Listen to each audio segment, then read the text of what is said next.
is there an AI bubble? So this is increasingly on the minds of AI watchers as even the most successful AI companies appear to be losing eye-watering amounts of money. And generative AI companies as a whole are kind of jockeying to figure out sustainable, profitable business models. The highest profile example of this is OpenAI, which, despite its popularity and prominence, could be facing staggering losses of up to $5 billion this year, according to a recent analysis by The Information. Now, this is based on previously undisclosed internal financial data and insights from individuals close to the business. And their analysis reveals just these enormous costs that are associated with developing and running large language models. Like, for instance, OpenAI's AI training and inference costs could reach $7 billion in 2024. That's roughly $4 billion dedicated to running ChatGPT and $3 billion for training new model. There's an estimated $1.5 billion in staffing costs for its growing workforce of about 1,500 employees. So their total kind of operating costs could soar to $8.5 billion, according to The Information. But they are on track to generate $2 billion annually. Their total revenue for the year is projected, with some additional income coming in from API services, to maybe land between 3.5 and 4.5 billion. So that's kind of where they're getting this 5 billion number, which leaves OpenAI losing anywhere from 4 to 5 billion this year. They're not the only one doing this. There's other leading companies like Anthropic that are burning through cash. The Information also estimates they're burning about 2.7 billion this year, and they estimate they only have about 1/10 to 1/5 the revenue of OpenAI.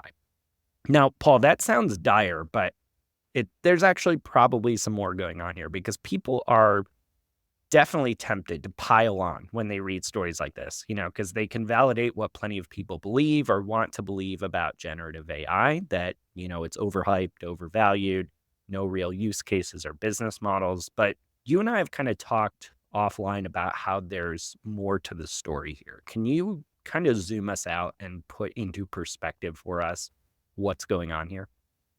Yeah, as crazy as it sounds to most business leaders, maybe most people who would listen to this podcast, losing 5 billion or more in a year is insignificant. Mhm. Like, in the grand scheme of what they're pursuing, the market potential they're pursuing, 5 billion is nothing. I mean, we just talked about the GPU, the cost of GPUs, like 18 billion is what Meta's spending just on the GPUs, like not even the training and the inference and everything else. Hmm. So 5 billion is nothing. I don't know off the top of my head the R&D budgets of NVIDIA and Google.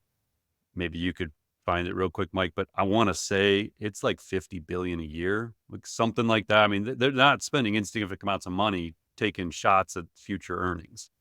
So relatively not a lot of money. Now, are we in a bubble? Maybe. Like, nobody really knows, but I'm 100% confident that these superscalers are just getting started on the spending. So Mhm. I saw a great tweet from, let's see, who's this from? Doug Clinton. So he is with Deepwater Management and Investment Firm, at Doug Clinton on Twitter. And he shared this like really cool visual of what he was calling a Pascalian wager. So I had to look up who Blas Pascal was, but basically a 17th century French philosopher, mathematician, and physicist. And in the 1600s, he suggested that people make a life-defining gamble when deciding whether or not to believe in God. And so it creates basically this grid, like the four squares. And the argument is based on the idea that if God exists, then believing in him is infinitely beneficial. But if he doesn't, then the loss is finite for both believers and non-believers. So Pascal believed that since it's impossible to prove or disprove God's existence, it's better to bet that God does and live accordingly. And so he took this basic premise and he put it into a grid of, is AI profound or not, basically. Um, and so again, it's like it's a really great one to go look at. But basically in the grid, he says AI is overblown. So let's say that these superscalers like Amazon and Microsoft and OpenAI and Google believe AI is profound, but it ends up being overblown. His point there is, well, who cares? You waste hundreds of billions of dollars on AI infrastructure that you can eventually use for something else anyway. So you don't really like lose anything Mm. if you get it wrong. Then there's AI is overblown belief, or AI is actually overblown, and then there's the belief it's overblown, and he says lame rewards, save wasting hundreds of billions of dollars on AI infrastructure. So you decide, we're just not going to do it. Like it's not worth it. We're not going to try and compete, and so you save a couple $100 billion over the next 5-10 years, but then you have no potential to unlock the $1 trillion plus market. So that's the like AI ends up being overblown argument. AI ends up being profound. So if AI is profound and you believe it, he calls it heaven. You capture hundreds of billions in incremental annual revenue because you were willing to spend the money now to do it. Um, AI ends up being profound and you don't do anything about it. Well, now you're in hell. You lose significant ground to competition, maybe no longer a mega cap company. Mm. So in essence, what they're saying, which then gets played out in comments made this past week by Sundar Pichai and Mark Zuckerberg. So David Kahn, who is with Sequoia, tweeted, Google and Meta CEOs both in the last 24 hours now agreeing with my AI arms race narrative, which was based on something else he'd written. There are 4 major players in the game theory problem, and 2 are now on the record about their strategies. What he calls out. So he says Google and Meta CEOs gave the same answer yesterday when asked about the disconnect between aggressive AI capital expenditure spending and lack of revenue monetization. So here we go. $5 billion lost to OpenAI, and they're not realizing the money back yet. So here's why they're doing it. So Google CEO Sundar Pichai spoke on the earnings call and said, quote, the risk of underinvesting is dramatically greater than the risk of overinvesting. Overinvesting scenarios still leave you with infrastructure that has a long, useful life that you can apply across the business and work through, while not investing to be at the frontier has more significant downside. So basically, the risk we would take by not doing this is far greater than if we're wrong. So if we spend $100 billion and AI ends up not delivering value and we don't ever get close to AGI and this was all just a bubble, who cares? Like it's insignificant. And then Zuckerberg said basically the same thing. So AI will be fundamental if products are able to grow massively over the next few years, which I think there's a very good chance of. I'd much rather overinvest and play for that outcome than save money by developing more slowly. He acknowledges a meaningful chance a lot of companies are overbuilding now and will look back and they've spent some number of billions more than they had to, but they're all making rational decisions because the downside being behind leaves you out of position for the most important technology over the next 10 to 15 years. And so I would connect this back to your own business. Like if you're sitting on the sidelines waiting to see if AI will be profound or not, you've lost. Like you will lose. Like so you're basically betting it's not going to be profound. But if your competitors are betting it's going to be profound and they're willing to invest in the infrastructure and upskill their talent and figure AI out, pilot and scale it, you're going to have no chance. And so that's where I think a lot of this comes down to is like, where are we really in the adoption curve, the understanding curve, and is it going to play out the way people think it is? And I just wouldn't want to be on the side that's betting it's not going to be profound when it comes to a business standpoint.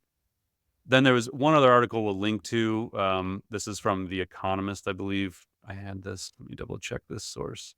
Yeah, so this is The Economist, and it's called "What Are the Threats to the $1 trillion Artificial Boom?" So in this, it talks about it says Alphabet's capital spending is expected to grow by about half this year. This is on AI to $48 billion. Much will be spent on AI-related gear. So this is basically talking about the infrastructure layer, where all this is going. Estimates that Alphabet, Amazon, Meta, and Microsoft will together splurge $104 billion on building AI data centers this year. Add in spending by smaller tech firms and other industries, and the total AI data center binge between 2023 and 2027 could reach 1.4 trillion. So to understand where the market is going, you have to follow the supply chain. You got to look not just at those major players, but where else is it coming from? So in this article, it says AI investment can broadly be split into 2. Half goes to chip makers like NVIDIA. The rest is spent on equipment that keeps the chips whirring, ranging from networking gear to cooling systems. The Economist looked at 60 such companies. So again, a really cool analysis if you want to understand this a little deeper. It is forecast to sell, let's say chips. Oh, like for example, Eaton, which is actually about 30 minutes from our home in Cleveland, like it's a Cleveland-based company, says an American maker of industrial machinery said that in the past year, it has saw more than a four-fold increase in customer inquiries related to AI data center products. So basically, we're at this point where everyone is betting that AI will be profound, from the suppliers to wherever. And if you want to get a sense of whether or not that belief, that conviction remains, you got to follow the supply chain. Because if the supply chain for all the data center gear, everything related to this infrastructure, including energy, continues to accelerate and their earnings project out increases over the next 12 months, then that means demand is still there for this. And so this is like going back to, a few episodes ago when I announced that we launched SmarterX, our AI research firm. This is why, like, the story of AI is so much broader, and to understand what it means to our businesses and our own lives, we have to like understand a more holistic approach to this, which is what we try and do. As I said in the lead into this, like there's these macro trends. We're trying to help everyone understand these in a way that makes sense to you in your career, because you might hear about some earnings from some company in Taiwan and think, what does that matter? Well, it matters because it's an indicator that the big companies that we all use to do our jobs, like Google and Microsoft and OpenAI, still believe that there's massive scale ahead. It's like, okay, cool. Like the models are going to keep. So what it basically means is, at the end of the day, it looks like the models are going to keep getting bigger and smarter. So everything we've now talked about over the first 40 minutes here, that's what it comes down to, is all indications based on this, as we are not in a bubble, and that it's going to keep getting bigger and smarter. And then those bigger and smarter models are going to train smaller, more efficient models, and off we go. That's an awesome analysis. And yeah, just like really emphasizing one of those points that Zuckerberg said is not only are we probably not in a bubble, this behavior is very rational when you start unpacking it. True. And again, we'll see what the outcomes are. But yeah, it's once you really start scratching below the surface of some of this stuff, you start to see, okay, like here's exactly the thought process going into it, which I think is extremely valuable for any business owner or leader to be keeping tabs on.